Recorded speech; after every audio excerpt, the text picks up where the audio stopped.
So Canada went to the UK. A Canadian politician, I want to say Canada, but a Canadian politician is going to the UK to begin talks to explore getting Canada under the British nuclear umbrella because they want nuclear protection from America. Like, they're literally trying to have France and the UK sign a deal that would offer them nuclear protection from their southern neighbor, which is just a truly crazy thought. An absolutely astronomically crazy thought from just 2 years ago.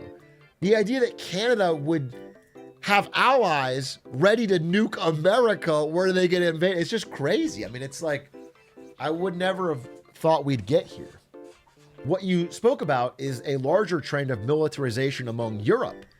So we've talked about the debt break in Germany. And it's the idea that in Germany, they have a really, really strict rule on government spending, where you can't spend more than a certain amount of GDP in debt.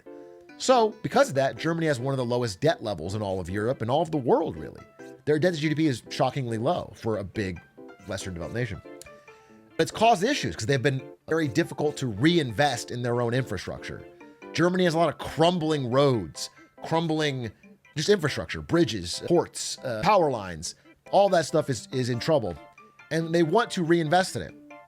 Well, the debt break just got relaxed for the first time to do a huge European defense fund. Germany's spending like 500 billion euros, something wild, on a huge remilitarization effort, which of course always ends well.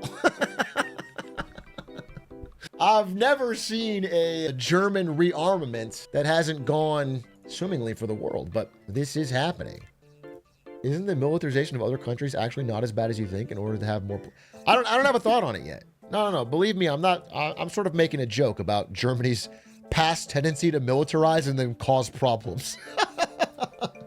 I'm not saying that'll happen this time. I'm just saying there's a history of that happening. What I think about it in general is that the globe getting more militarized is probably bad. Ideally, we'd all spend less on our military and have no major global conflicts because they all end in death and disaster. And it's also unproductive spending, right? If a country is spending a lot of money on the military, that doesn't actually do anything. You know, it's just you're paying for a missile to blow something up. There's no return on that investment. So you do it because you have to, but it's not a great use of all your money. As Russian economy will tell you right now. What if all conflict were resolved in a game of hockey? Canadian dream. The fucking Canadian dream. This is Trudeau talking to Trump in 2 years as a last-ditch effort. Forget this invasion. Just one big game of hockey.